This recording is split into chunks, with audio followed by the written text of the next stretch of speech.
And so now I'm going to introduce Kate Callahan, who's an MD from the Stick Center and also the Internal Medicine Department and Division of or Section on Geriatrics. And here's Kate.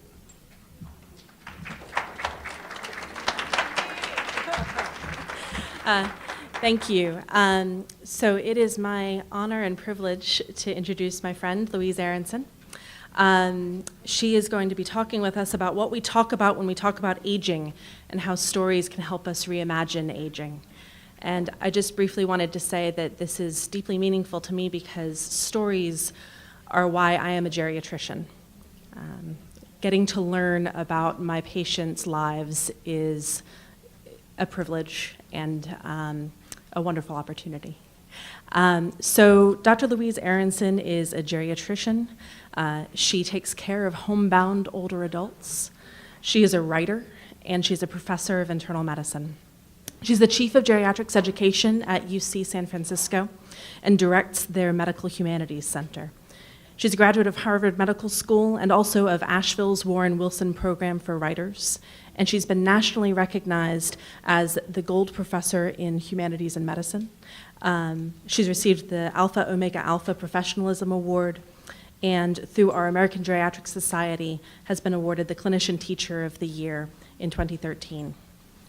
She wrote the book History of the Present Illness, which has been read by the Medical Humanities group and many of us here as well, and was a finalist for a national award for that work.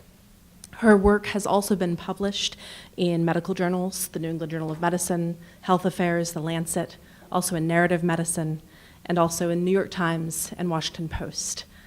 I'm particularly excited about her upcoming project, which is focusing on the experience of aging.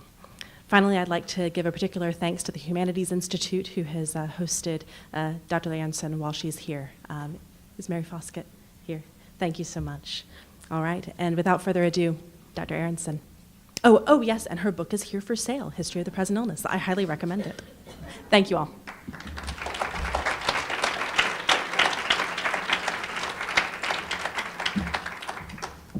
Lower this a little after Dr. Callahan. Thank you very much to everyone here for coming, and maybe particularly to Kate Callahan and Mary Foskett and the Christinas and the whole team that has pulled together this incredible day. It's been a pleasure to be a part of it. So we've heard a lot about science and a lot about different arts, and I'm going to pull them together just a little bit. The key point of this lecture is this slide, which I'll show you several times. And I hope to convince you that it's true, that the greatest limitations of aging come from our imaginations and our policies, not our physiology. So just think about that.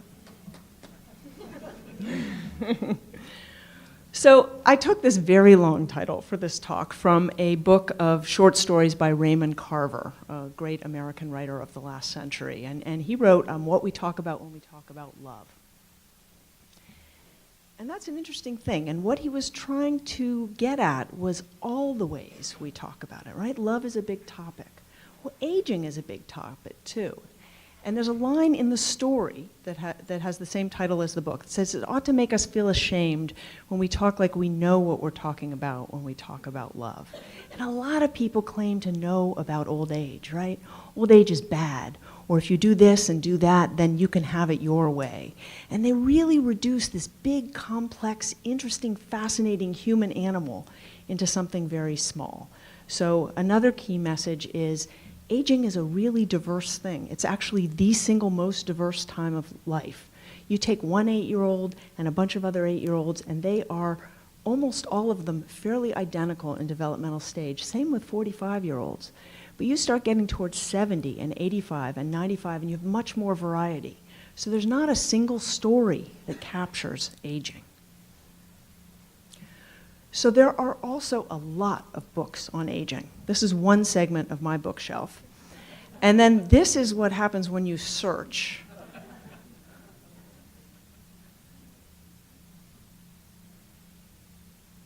And really it goes on and on and on. So I did a kind of crazy thing which was I did a variety of searches. I searched popular sites, I searched medical sites, I searched literary sites, and I made a list of all the books on aging that I could find, of all types, the literary, the technical, everything in between. And then I alphabetized that list, and then I sort of looked at it to see what are some themes. And I was initially just going to give you the themes, but I actually decided it was more fun to read you some of the titles. And I want you to think about the themes on your own, and particularly think about the themes of this conference. We've got mobility, mind, including memory, mortality, and meaning. So think about those, but also think about what else you hear. Okay? I'm going to read it now. Ageless, aging, aging well, an absent mind. At 70, at 82, at the end of the day. Age doesn't matter unless you're a cheese. Not a bad title, right? Being mortal, the big shift, a bittersweet season, blue nights, the blue zones. Can't we talk about something more pleasant? Coming into the end zone, coming to terms with aging, composing a further life, conscious living, conscious aging.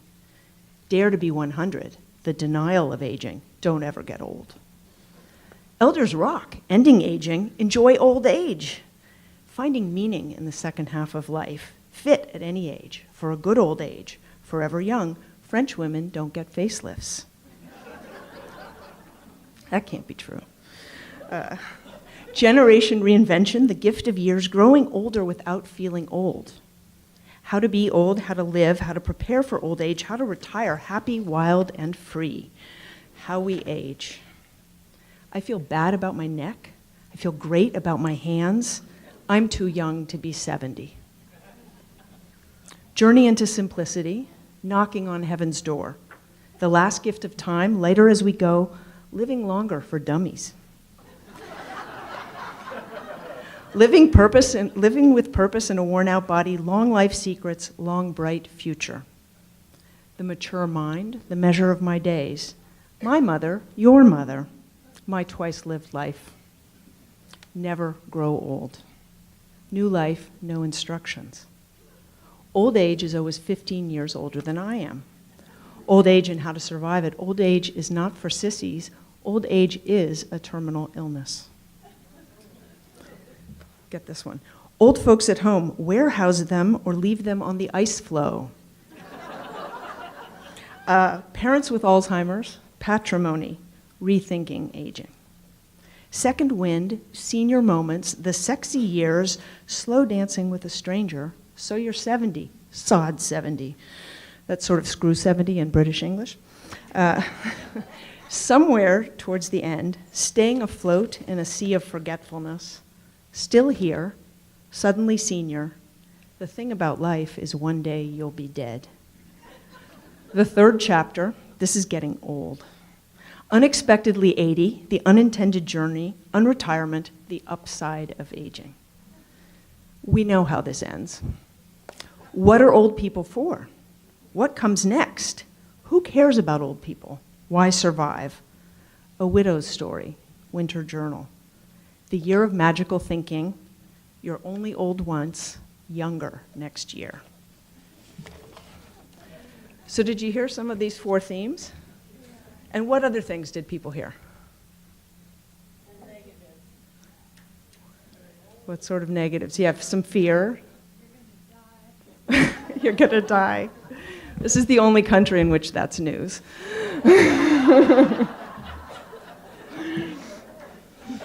Humor, yep, there's some good humor.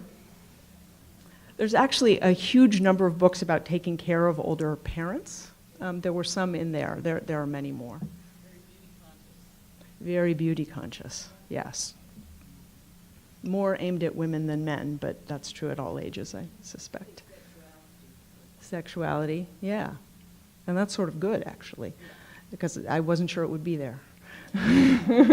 Should be there. Mm-hmm. Right. Yeah, there's some incredible titles. Okay. Well, there are many more, but that seemed like a long list. I had trouble pruning. It's not one of my strong points. Anyway, so when we talk about aging, we tell a lot of stories. Two of the stories we tell most commonly have to do with what it's like to be old. And one story is that old people are frail and ill and dependent, and they're going to pull us all down, and it's a very bleak story. And the other story is that you can eat your blueberry and kale, and you don't even have to get old. And getting old will be fun and terrific, and you have complete control over that process, right? Both of these stories aren't really true. And in fact, in most lives, you're going to experience a bit of both, perhaps hopefully more of the latter than the former. But so this is all of us. It's not that there are some seniors who are more successful than others. This is the lifespan, and it has variety even within the category we think of as old age. So you've seen a version of this slide many times. And the reason I like this one is that it seems a little more true to our experience to me, right? So when we talk about childhood, right, we have a lot of words. We have the newborn, the infant, the toddler, the child, the tween, the teen, and the young adult. And at this point, right, they're like 19, right? And you look at this map or you look at life, if we're starting to count old or aging that has significant impact on your life at 50, and we know people routinely now live into their hundreds, not all of us obviously, but increasing numbers, then that is a span of maybe 60 years. So why is it we have 6 terms for something that happens over 18 years, and one word, or actually a series of sort of interchangeable, not very popular words, for this entire spectrum that is old age? So one of the things that we need to do a better job of talking about when we talk about old age is to discuss the distinctions of the different stages of aging. So this is an early computer. Does anybody remember these great big computers? When I was in college, the first experience I had with a computer, I had to walk across campus, and there was an engineering building, and it was a room shaped a bit like this, only 3 times bigger. And the computer took up most of the room, and it went the length in both sides, and then there were these little terminals up on a balcony, and you could go use the terminal. If you looked like these guys, you were probably programming it, and if you looked like me, you were just using it for word processing. But when computers were first started, people really thought it was just for engineers, just for a certain sort of techie person, and probably just Western people, and probably mostly male people, right? And that it would be very useful, but it would be confined to a certain segment of the population. And they tried to make them better, right? So that this is a little more portable, certainly. It's still not very attractive, and a lot of people still weren't using it. This is circa 1980. And then this guy came along, right? And he said, it doesn't have to be that way. What would happen if we took computers, these big, bulky, ugly things that most people think they have no use for, and we made them useful to other people, to many, many people, and we made them attractive to those people. And we actually thought about what is it those people need and what appeals to them. And just because something's useful doesn't mean it has to be ugly. Think of some of the things we do in houses to make them safer or easier for older people to get through, right? Does much design go into that? No, it's just functional. People just hammer holes and put up ugly things. Well, Steve Jobs, right, I don't think would have put up with that had he had the good fortune to live into old age. So he said it doesn't have to be that way. And I would argue that the same thing is true of aging as is true of the computer. Okay, so just reminding you, the greatest limitation is our imaginations and our policies. If Steve Jobs can do what he did for the computer, we can do stuff for aging to really improve it. And there are people trying. So this is the first of several reports by a group called the Frameworks Institute. Frameworks has a MacArthur grant for doing good work in the community. And what they do is help people with messaging. And they're working with the 8 biggest aging organizations to rethink how we deal with aging. And they found some pretty interesting things. It turns out that people have 5 prejudices. Actually, I can't go backwards.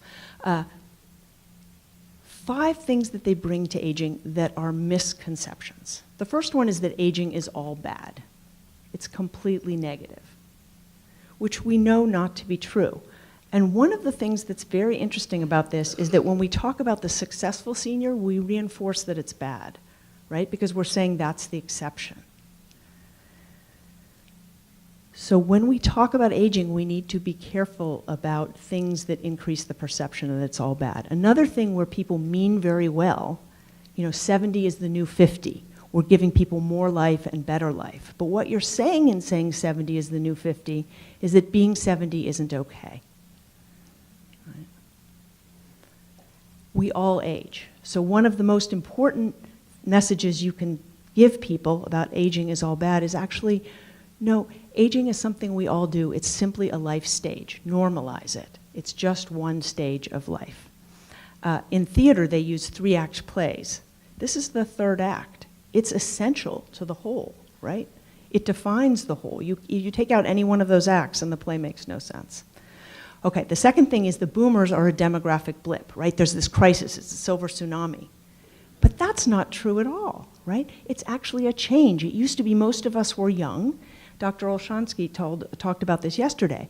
But now, most of us are getting older. So the boomers, if you look at that, at the bottom is young people, and at the top is old people. So it used to be triangular, right? Very few old people, lots of young people. And now you see this thing coming out, but it's not just a bulge, right? It's not a little midlife extra weight, and those are the boomers. It's that it's changing. The subsequent generations are also bigger. Our entire population is shifting to be an older population. And we can take advantage of people's experience and make it easier for them to participate and for all of us to participate as we get old if we recognize that this is the new normal. It's not a tsunami. It's not an aberration demographically. It's the new normal. What can we do to make this a great new normal? So the third myth is that aging is an individual problem, right? And this is a little complicated because it is true if you exercise and stop smoking or don't smoke, your chances of a better old age go up. But it's so much more than that. What enables us to exercise? Well, is there a safe place where you can go outside and walk? Or is there transportation in your community that can get you to a place where you could exercise? Those are policy level and social decisions. It's not an individual problem. So this evening, it so happens that my high school is having a reunion, and my class it will have graduated 35 years ago. And so we're all in our early 50s. And someone started, it's a group of, I honestly can't remember how many of us, but it's something like 60 or 70 of us. And someone started summarizing the last 35 years. And so everybody's been sending emails, basically 4 paragraphs on what happened to them in 35 years. And what is something that every single person so far has mentioned? I'd say about 55 people have sent an email. Everyone has mentioned their aging parents and the struggle to take care of them and having to figure it out on their own. Because the way we have set up this problem is that it's all our individual problem. And we all need to just buck up and deal with it. And that's a myth, because we could have institutions that would make it easier for us to deal with these things. We have pregnancy leave because it's very hard to deliver a new infant and show up to work the next day, right? I mean, we have policies about things already. We just need to think about how to do that for old age as well. It's not an individual problem. And it's not all a problem. It's a challenge, but it's everybody's challenge. And the fact is that if you can help people, think of all these adult children who then aren't going to work or aren't helping their own children because they're doing things that we as a society could make easier. So we're losing a lot of productivity and a lot of opportunity by making what is a policy level issue an individual problem. It ends up making it us versus them, right? Those old people, pushes them out of the way.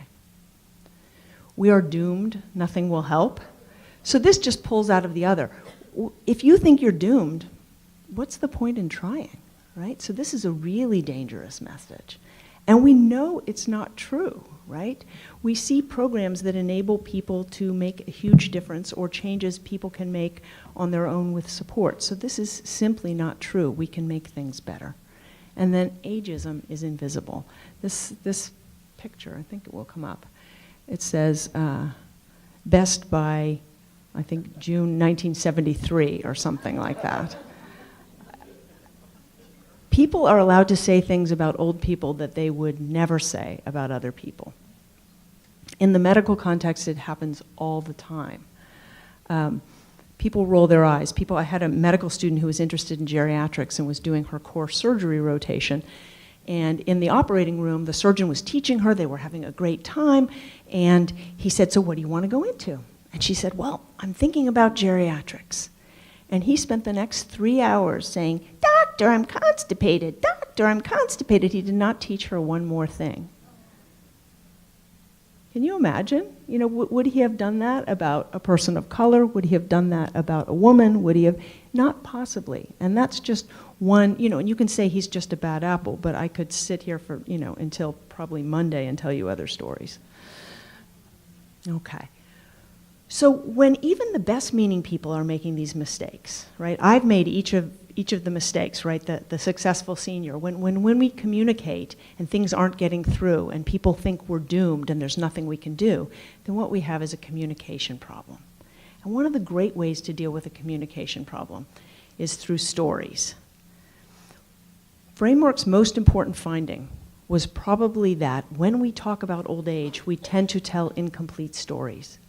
And when you don't finish the story and get to the desired place that you want the person to be, the positive outcome, the opportunity for change, where you want them to be thinking when you finish your story, they will fill in with their prejudices. So they will fill in with aging is all bad, or there's nothing we can do. You must tell the complete story. So for the rest of my time, I'm actually going to focus on stories and how we might do that better. So why tell stories? We've heard a lot from doctors and research scientists with some really great evidence. But it turns out stories have some advantages, and the two shouldn't be competing. Does anybody know who this guy is? Oh, the picture? Stalin, right? It's really good in the middle of a sunny afternoon to bring up a genocidal dictator, I find. But Stalin actually knew something about stories that we sometimes forget. So he said, 1 million deaths, one man's death is a tragedy, and 1 million deaths is a statistic. So a tragedy people remember, they talk about, they care. But 1 million deaths, it's harder for them to pay attention. This is a photograph of a little film that a guy named Paul Zak shows. Paul Zak is a neuroeconomist. So think brain and money, right? An interesting juxtaposition. So he has people come into his lab, and they answer some questions, and they have their blood drawn. And then they watch this little video, and then they have their blood drawn again and answer more questions. And what happens in the video is this. It's a video of a man who's looking out a window watching his son. His son is 2.5, and his name is Ben. And Ben's outside playing, and he's looking really happy, and he's giggling, and it's adorable. But the father doesn't look very happy. And then he tells you why. And he says, well, Ben is really happy because now he's finished all his radiation and chemo, and for the first time in a year, he really feels good. But the dad isn't so happy because he knows something that little Ben doesn't know. And what he knows is that his son is dying. So this is very moving, right? And the story goes on, and the people have their blood drawn again. And they're given $20 for participating in this study, and on their way out, they are asked if they'll donate it to sometimes it's just a random stranger for no particular reason, and sometimes it's a charity for kids with cancer. Now, when they've tested these people, they've found a couple of things. People have one of two big reactions, or sometimes both, to this story. Some people feel distress. And there's a hormone like it's our fight or flight hormone, or one of them called cortisol that goes up. So the cortisol goes up and they're really distressed by this story. And other people feel empathy, and there's a hormone called oxytocin that goes up. Well, so who do you think gives the most money? The people who are feeling the distress or the empathy? Any votes on that? Okay, so I'm hearing empathy more. That was exactly what I thought. Well, it turns out the people who are most likely to give money have high levels of both. Because what does distress do? Not so much distress that you're completely devastated and can't do anything, but a certain amount of distress in a story gets people's attention, right? It sort of wakes you up. You know, I was droning on about the different themes or whatever, but you start hearing about this kid with cancer, and more people perk up and pay attention. And then if you feel something for the father and the boy, you feel the empathy, those two things together. So a very powerful story, a story that gets people to give money, but think of giving money as a behavior. So a story that gets people to change their behavior, their voting, how they take care of themselves, etc., is a story that elicits some distress and also some empathy. It's a very powerful combination. And he and others have studied this in many different ways. What makes a story effective? Stories are also powerful because they recruit more parts of our brain. So if you give different groups of people the same information, and one group gets it just as facts, and the other group gets it as story, the group who gets it as story will have more parts of their brain light up. They will remember it better, and they will remember it better in 2 weeks' time. Even in your brain, depending on the story, the sensory motor part can be activated. It's like when you read a good story or you see something and you feel like you were there. So story is effective because it evokes more of your brain. You're more likely to remember it. Now, it doesn't mean if you're trying to convince someone of something, you make something up that isn't true. But if you have something important to say, to tell it as a story so that people hear it better and remember it better and link it to that thing you want them to remember, that's going to be way more effective. And we think we know why based on what happens in the brain. Now, at the other end of this, people have discovered this practically. If I tell you about an entire country of people who are starving, most people will tune out fairly quickly. They've done this with people watching television. So it's a story about an entire starving nation. People tune out. You start talking about one family that's starving, and more people stay tuned in. You get down to a couple people, just two, maybe two kids, a parent and a child and a grandparent, and you get more attention. But if you reduce it from the 2 to the 1, you get exponentially more people paying attention. The story of one person is the most powerful means of communication. And you'll see people using this. Politicians will use it, marketers will use it, the Olympics uses it. It will tell you the person's story so you care more and remember better. So stories are very effective. There's also the difference between our response to information and story. When people hear information, they're like, oh, I kind of get that, and I'm going to file it away now. When you give it to them in the form of story, it's more meaning-based, and the emotional and cognitive are linked. So they think, aha, I really understand that, and I understand how it pertains to me and what I can do about it. So it also changes how people respond. All right, so there are things we don't necessarily want to talk about with aging. We don't want to fall down too often on the successful senior. We don't want to talk about doom and gloom. We don't want to make it about this demographic aberration. What do we want to do? We want to say this is a stage of life and that we all experience. We want to talk about the variety. So how do we tell some of these stories effectively to make a difference on aging?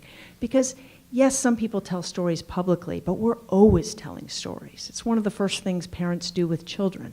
And if you go to an event, people will be telling each other their stories. So we all do this. One thing to do is to think, what's your goal? Do you just want to have people feel empathy? So one of the first, I guess maybe the first op-ed I ever published was in 1999. And I was doing house calls then also. And driving between my house calls, I kept hearing the same program. And it was an interview with a biographer called Edmund Morris. And he'd written some very good books. And he had just then completed a biography of Ronald Reagan. So your politics aside, he's going around, he's getting a lot of press, he's talking about Reagan. And he's talking about Reagan in the past tense. Does anybody know what year Ronald Reagan died?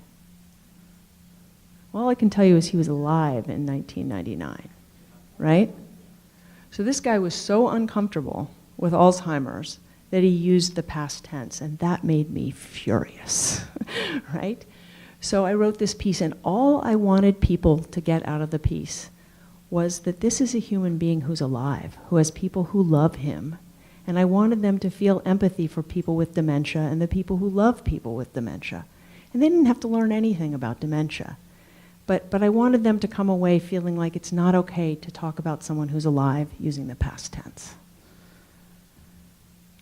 The next thing you might want to do is build awareness. I'll actually show examples of each of these things. And that just might be an issue that people don't know is a problem. And you can do this in all kinds of contexts. So in medicine, and we kept hearing the other day about heart disease and cancer and stroke, and we all know those are bad players. But if a person is over 80, falling down is at least as bad as those. And most doctors are taught nothing about falls. So sometimes we do some teaching or some talking to people in the health professions just to make them aware. And then hopefully once they're aware, we can do some teaching or some advocacy for people with falls. So I'm going to show you a few examples. So this was the one about Reagan. So what happens when you just want to raise awareness? This is a piece I wrote when I had an interesting experience which had to do with one of my dogs. So the dog got to be very old, and he had dementia, and he had frailty. And we decided he would get palliative care. He was a very old dog, and he'd had a good life. And then little things kept happening. Like he'd get a little eye infection. Am I going to put him to sleep for an eye infection? No, so in he goes, right? Then another time he had a little trouble breathing. Okay, so this is it. So in we go, and they say, well, he just has a pneumonia, we'll give him some antibiotics. Ooh, well, I guess antibiotics are okay.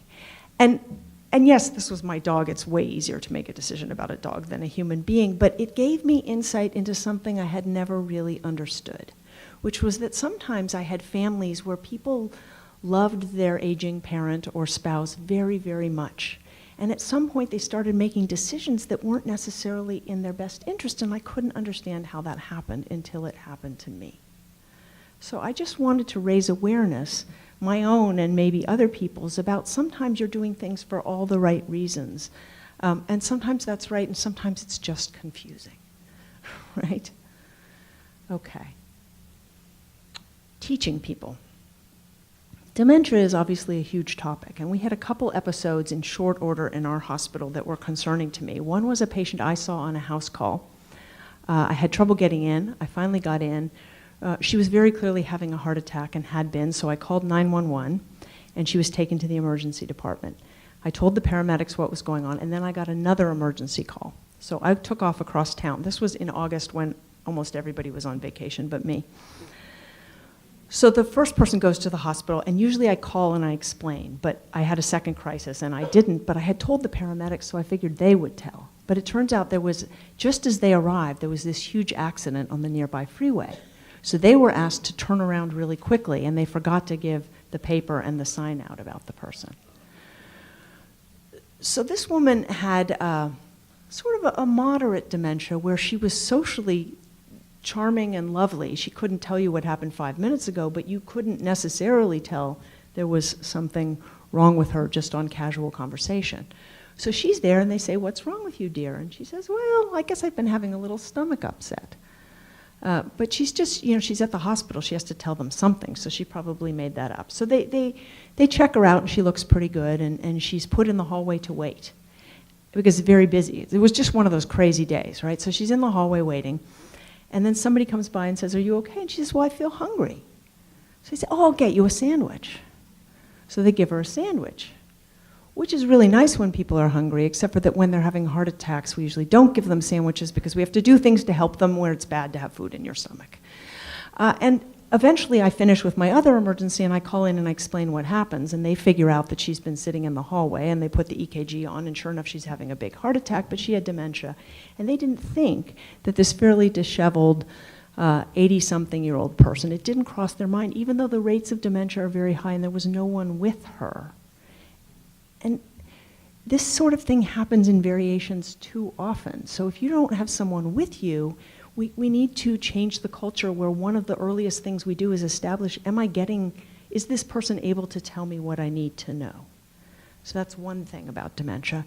Then something else happened in the same week. I had a 101-year-old who had a little pneumonia, went into the hospital, and did really well quickly and was ready to come out. So the resident calls me and says, well, what should we do about this, this, and this? And I said, well, what does he want to do? And the guy laughs. And he says, come on. And I said, well, what do you mean? What does he want to do, Mr. X or whatever? And he said, well, we can't talk to him. He has dementia. And I said, he doesn't have dementia. What are you talking about? And then we make sure it's the same guy, and sure enough, it's the same guy. Well, guess what? When he went in, his daughter was worried that he would lose his very expensive hearing aids, so she took them home. So whenever they talked to him, he had no idea what they were talking about. So he just sort of try and answer as best he could, but I guess his guesses weren't quite on par, so they thought he had dementia. He didn't have dementia. He was in great shape. He lived alone and, is still doing that successfully a couple years later. But he could not hear very well. So you can see how sometimes you just need to teach people. And a story about a mistake, a heart attack that sits in the emergency department, untreated, really gets their attention very quickly. I could give them statistics about old people and heart attacks, and they don't have the symptoms other people have. And they'd say, yeah.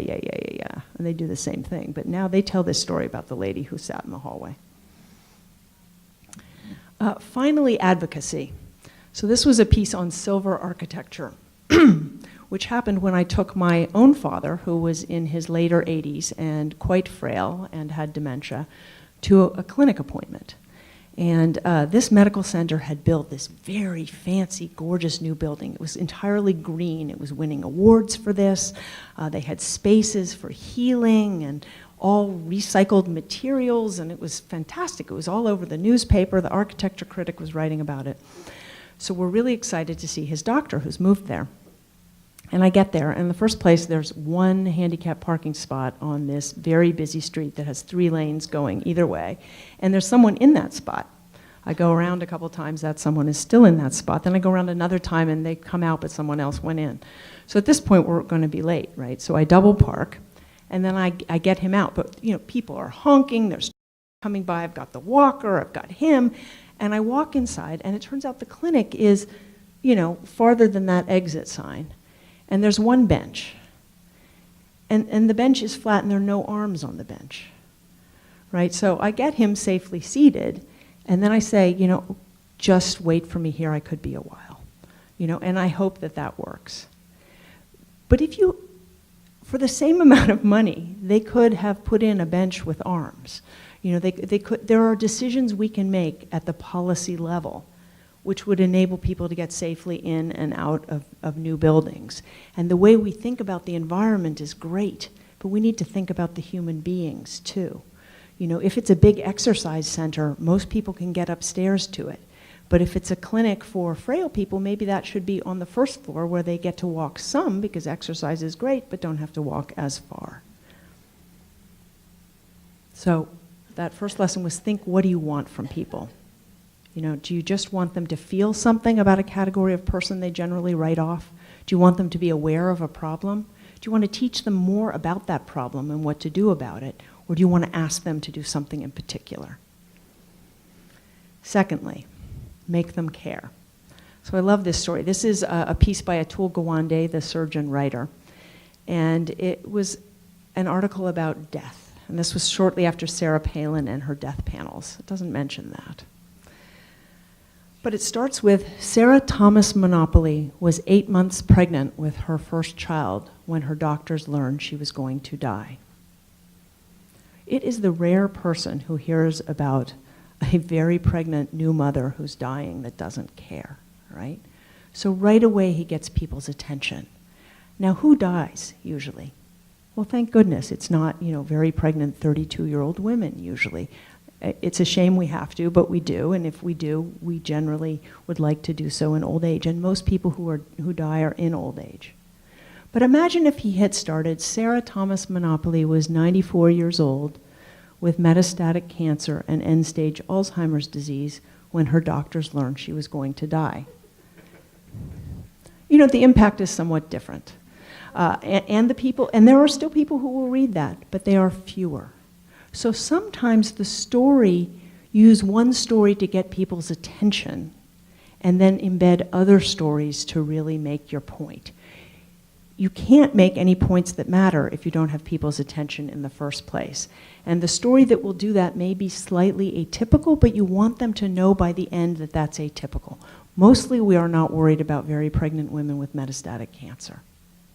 But we are worried about people with metastatic cancer, most of whom are middle age or older. So get people's attention. Make them care. Know your audience. Right? So if we go down to a little tech conference and we start talking about hospital care for older adults, they're not necessarily going to care unless we mention the technology options. You know, I'm in startup land, so we have to speak their language, and then the aging gets worked in. Similarly, how you communicate, right? If you want to reach people in their 20s, should you put an ad on the evening news at 6:15? Not so much. So thinking about your audience matters. Getting personal helps. The real true story, right? This memoir craze, reality television, people like real stories. And if you have the courage to tell your story, that's very powerful. Don't overuse data, right? When people recite statistic after statistic after statistic, lots of numbers, all people see is a forest. If you want them to see one tree, just give them that tree. Single statistic. Confidentiality really matters also. If you're going to tell someone else's story, you either have to change it in such a way that they can't recognize themselves, or you need their permission. Jargon. Jargon is especially true for the professionals. We all have this language we use, but all of us have a type of jargon, and that's called cliche. And when you use a cliche, people are turned into abstractions. So try not to do that. Try to really tell individual details. What did that person look like? What was the one thing they loved doing? And then be generous. This is a picture of Diane Meyer, who is a geriatrician that has sort of transformed palliative care. If people have heard the words palliative care, it's in no small part because of her. She wrote a piece last year, I think it was, about a patient with cancer who came to see her because the cancer doctor couldn't really talk about the end of her life. And this person had outlived most people by a long shot. She'd done much better than expected, but she knew eventually she'd die. And so at some point she comes in and says, she has metastases in her brain. She comes in and says, the doctor wants me to do this special treatment. And Diane says, I haven't really heard of that. Let me give him a call. So she calls the guy and says, will this help? And he says, no. Right? And she has this moment, and this is where the generosity matters. So instead of thinking, this idiot, what could you think? You could think this guy's an idiot. You could think he just wants to make money because people are paid a lot of money to do chemotherapy. Or he's just avoiding the issue of her death. You could think all these things.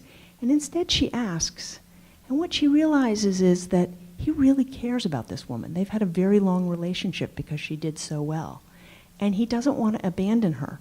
But the only thing he's really trained to do is give this chemo.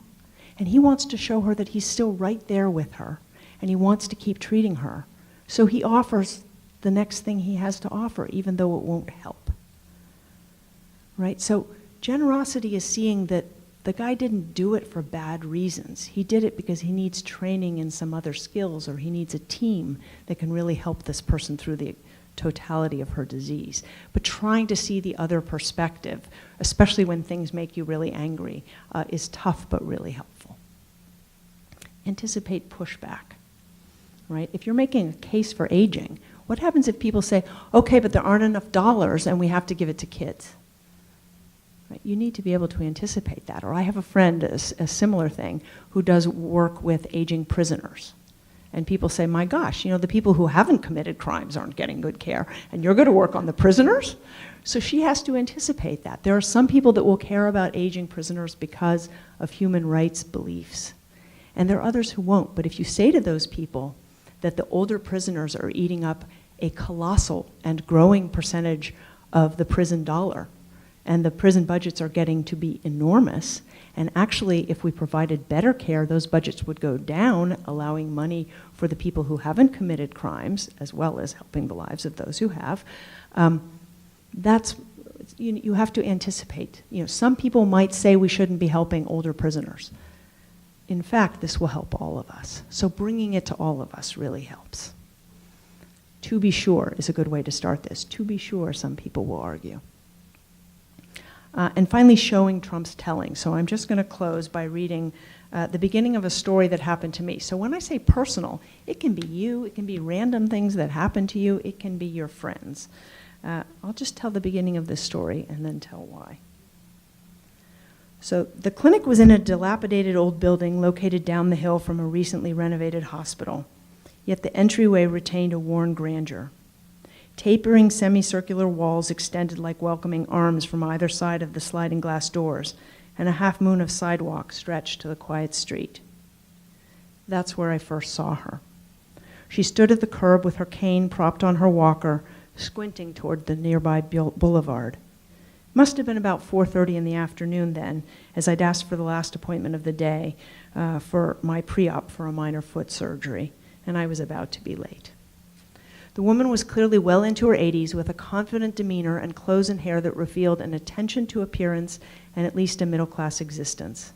She had a cell phone in one hand and seemed to be waiting for a ride. This was just before Christmas, so when I came back out after 5, night had fallen. But for her tan winter coat and bright scarf, I might have missed her standing in the shadows, leaning against the curved wall. She still held the cell phone, but now her shoulders were slumped and her hair disheveled by the increasingly cold evening breeze. I hesitated. On one side of San Francisco, my elderly mother needed computer help. On the other, our dog needed a walk, dinner had to be cooked, and several hours of patient notes awaited my attention. I asked if she was okay. She answered yes. I waited. She looked at the ground, lips pursed, and shook her head. No, she said. My ride didn't come, and I have this thing on my phone that calls a cab, but it sends them to my apartment. I don't know how to get them here, and I can't reach my friend. She showed me her phone. The battery was now dead. I called for a taxi with my phone and helped her forward toward the curb. She was cold and tired by then, and suddenly seemed frail. We chatted as we waited. Her name was Eva, and she owned a small business downtown, or she had. She was in the process of retiring, having been unable to do much work in recent months because of illness. She'd been hospitalized twice in the past year. Nothing catastrophic, she said, yet somehow the second stay had dismantled her life. Things had never quite gotten back to normal since then. The geriatrician in me noted a few things, a little trouble seeing, trouble hearing. Just skipping ahead a little. So finally the cab arrived. The driver watched as I helped Eva to the curb, an awkward, slow process because of her cold, stiffened joints, the walker, and our bags. As I turned to open the back seat door, he sped away without his passenger. I stared dumbfounded and pulled out my phone to call the company and complain. Eva was more sanguine. It happens all the time, she said. Just then a taxi from another company turned the corner. He slowed down for my outstretched hand, but saw Eva and screeched off into the night. Damn, she said. It didn't take a rocket scientist or even a geriatrician to figure out why taxis didn't want to pick up Eva. It sort of goes on, but anyway, so finally I say, I'll give you a ride. And I basically refrained in that because this is the United States, and I thought, well, what happens if something goes wrong and I get sued? But finally you had to do it. Anyway, so I say, I'll give you a ride, and her face lights up. Oh no, she said, I couldn't have you do that. So we get her in my car. We drive to her house. It turns out that she lives up 3 flights of stairs. She can barely walk. So 40 minutes later, I got her up into the house. And in the meantime, we had a chance to get to know each other.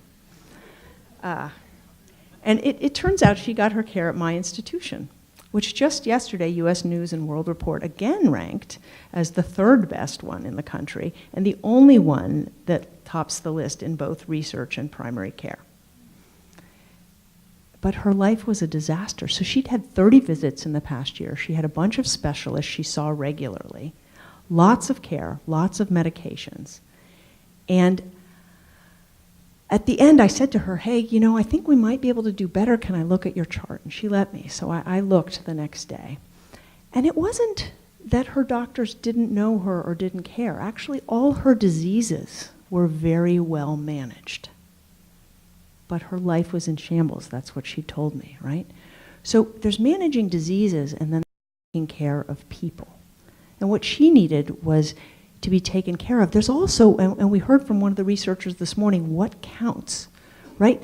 Diabetes counts, but inability to walk doesn't, right? High blood pressure, which you can't always feel, and it's not that diabetes and high blood pressure aren't important, but if you think going outside is going to make you wet yourself, you're probably not going to go outside, so that's important too.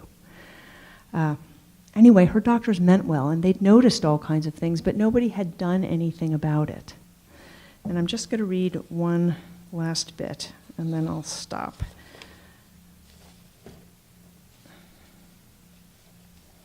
Right. Let's get that one.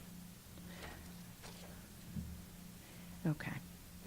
I know most of Eva's doctors. Each one is compassionate, smart, and dedicated. Indeed, her diseases were largely under good control. Yet Eva's health was declining, she was missing appointments, and she was less and less able to care for herself and her apartment. Several of her clinicians recognized this, but none took action. This was not because of personal or professional failings. Most physicians would have taken the same approach to Eva's care as these doctors did. Their actions and inaction were the inevitable result of their medical training and our healthcare system's sometimes narrow focus on medicine at the expense of health. So this was an advocacy piece. It was a random story. This wasn't a patient. This wasn't a relative. But it made me realize that here were these people who were really good doctors, taking what's considered the best care of this person, and her life is ruined. And that's a story that can tell the story of what our field does better, right? And that we need more geriatricians who think more about the person and what they can do and less about the diseases and organs. But equally important, maybe more important, we need to make sure all people who take care of older people in healthcare settings have that same approach and attitude. So that was the reason for that piece.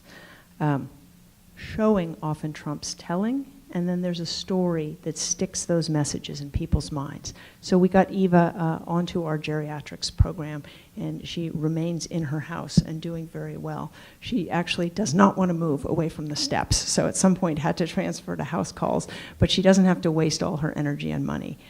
It's something like, I have it in here, but it was several $100s each way to get her up and down the steps. And she'd worked into her 80s, but that was going through her savings. So we all have a story to tell. Each and every one of you has many, many stories, and I really hope that you will start telling them about aging, because it's only through effective storytelling that we're going to change the conversation, what we talk about when we talk about aging. You heard those titles, right? It's either you don't have to do it, or it's ugly, or you can redo it, or you'll have dementia. There are so many different stories that reduce it to falsehoods and things that scare people. So there are real challenges, but as with every single other stage of life, there are tons of opportunities here for everyone so that we can all make good use of our entire lifespan. And I'll stop there, and I'd be happy to take any questions.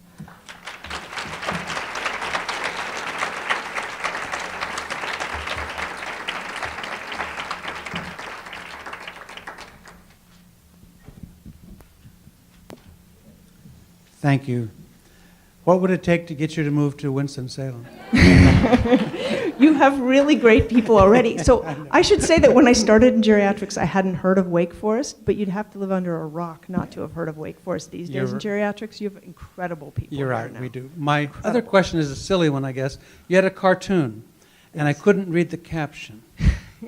Yeah, I was getting concerned about time, and then I realized it was kind of medical. So in the medical arena, there's something called HIPAA, which is the Health Information Protection Act, right? So you can't be telling people other people's private information. Although the month this past, I was at a nursing home counter, and one of my colleagues was yelling into the phone, "What do you mean you can't tell me about her? She's my patient!" So the hospital nurse wasn't willing to tell him anything. Anyway, so the cartoon caption says, HIPAA, no, it's not a female hippopotamus. You know, so yes, you do need to know. It's not just a female hippo. Yes. Yeah. Hi, thank you for that wonderful talk. I heard three things that interested me, and I'm wondering how they intersect. One is the paucity of geriatricians and the need for more well-trained ones. Another is what I heard as doctor bias in some cases in medical schools toward people who are interested in going into geriatrics. And then the third is the importance of storytelling. And I guess what started turning in my mind was, can storytelling be used effectively in medical school settings, or in, for that matter, undergraduate settings, to encourage more people to train in geriatrics? And I wondered if you had experience either doing that or ideas about how it could be done. Great questions. Sort of two big topics. I guess I'll take maybe the last one first, which is that we know stories can really change behavior. There are actually great data on people with arthritis being able to function better from writing, with people having better blood pressure control, et cetera. So writing can be very helpful and can sway people. Could storytelling get more people interested in the old? I don't know. It's certainly worth a try. There is a field called narrative medicine, which helps us tell and interpret stories within medicine better, but it's much broader than that. It's an interesting idea. It's hard to get stories into the data-filled medical curriculum, though some people have had more success than others. The issue of how we get more people to do geriatrics is, of course, a really important one, and something lots of people are working on. And again, it's a bit like making things individual. There are big structural problems. So in the third year of medical school, people have to do core rotations, right? It's to expose them to all the basic specialties. So they'll do surgery and pediatrics and medicine and psychiatry and neurology, all the basics, so they get a sense of what those are. Well, those turn out to be the same specialties that we had them do a century ago when most people were kids. Lots of people delivered babies. Now, once people are doctors, only about 3% of them ever deliver a baby again after medical school, but we all learn how to do that. How much time is required for geriatrics, do you suppose? Yeah, very few schools require it. Many schools have none whatsoever. You know, so again, and if you look in hospitals, about 6% are kids and about, well, of healthcare, yeah, so maybe 20% at any given moment are older. And these are conservative estimates. In some hospitals, it's 50%. And 6% are kids. But people all do 6 weeks of pediatrics and no geriatrics. So that's where this policy level thing, if it were national policy to reflect not just demographics of who's alive, but healthcare usage. Let's train you to take care of the people you're actually going to take care of. That would make a big difference. And then I think we in geriatrics need to do a better job of telling our stories. So it's our organization was one of the ones that is working with the frameworks people. We also, you know, we were the ones initially doing palliative care or thinking about different settings of care. And now that's sort of seen as elsewhere. And in some ways that doesn't matter, right? As long as people get good care, that's the most important thing. But I think we also just need more geriatricians and more people who even aren't in geriatrics to understand what's different about the older body. Because the fact is we all know they're different.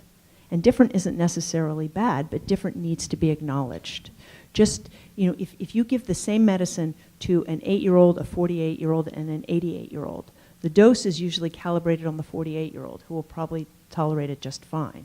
But you can make the 8-year-old and the 88-year-old really sick in different ways. So we know these people are different. Why are we treating the 88-year-old the same way as the 68-year-old, as the 48-year-old, as the 28-year-old? It flies in the face of common sense.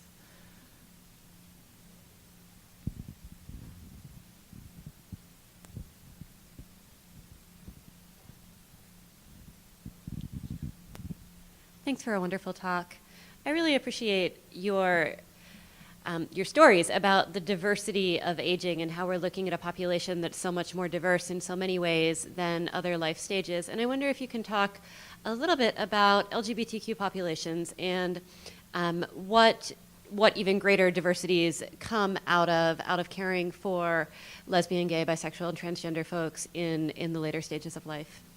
That's a great question. And that's actually changing. So there are a variety of shifts as as you get different generations. And as we've talked about, old age is a really long period, so we have multiple generations. So in the older LGBTQ patients, a lot of them were in the closet for most of their lives and may still be. So they don't tend to access services as much as other people, and it requires a different sort of outreach because they're scared of prejudice that they felt throughout most of their lives. They also are more likely to be isolated and maybe to have engaged because of this chronic discrimination in harmful behaviors which can affect health over their lives. Younger, sort of later baby boom generation LGBTQ are much more actively involved. But there are unique issues. I'm sort of hoping that with time and the huge social changes lately, that's going to happen. I think there should be less and less difference. But currently, we need to ask and be ready for the right answer. I actually was forever changed during my intern year where they had taught us to ask, do you have sex with men, women, or both? Really impartially. And I thought I was pretty good at that. And then I asked this young woman, and she gave an answer that was completely different than what I had assumed based on what she looked like. And I had this reaction, which wasn't necessarily negative, but I was clearly completely shocked. And I feel like that interfered with her ability to trust me and talk to me. And so we need to learn how to, even with older adults, and this happens if older adults are asked about sex, right? Because, well, most people don't ask in the first place. But when they get asked about sex or sexuality, people expect a certain answer, and when they don't get it, they look surprised. So I think we need to do a lot of training about asking and really wanting to know the answer and understanding the variety of answers, and then the special needs of unique to people in different groups, including LGBTQ. The story about Eva brought to mind patient advocacy. Mm-hmm. She obviously did not have a patient advocate. Is there any sort of program, excuse me, to develop a bank of patient advocates for elderly folks? That's a great question. So there are navigator programs now. It started with cancer to help people through all the treatment and all the different places they had to go, and they have a variety of those programs now. If you look up an elder navigator, though, what you get is mostly for-profit people, which isn't to say they're not going to be helpful, but there's a little bit of a mix going on, perhaps. And then there are lots of organizations that work with older adults who will serve a sort of informal navigator role. Sometimes it's because they do transportation, but the people who do the transportation are so nice and they get to know the same person and take them places and go with them. But we really need a national network, yeah. Right. Oh, yeah, like the CASA program, yeah. But in fact, you don't necessarily need to be old to need a navigator for our healthcare system, so this may be a larger problem.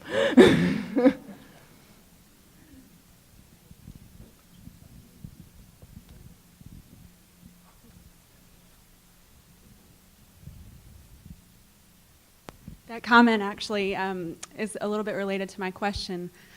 Several times today I've thought about the concepts of universal design, and when it comes to architecture, just the reality of how helpful it is for everybody, not just an older adult or someone who's differently abled, and how interesting it is when we think about our society. What if we saw kind of universal design in other elements as well, that it's better for everybody, not just someone else.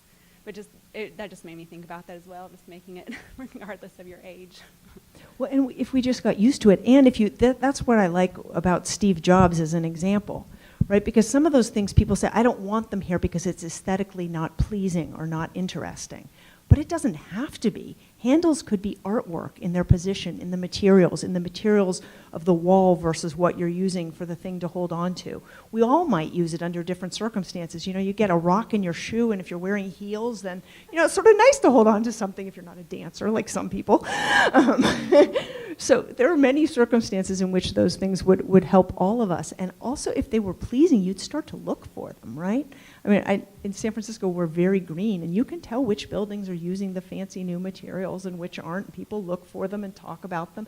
And you could start doing sexy things like that about aging, too, and about universal access. That really is the failure of policy and imagination, I would say.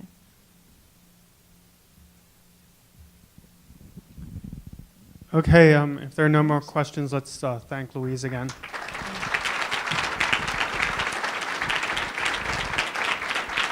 Mm.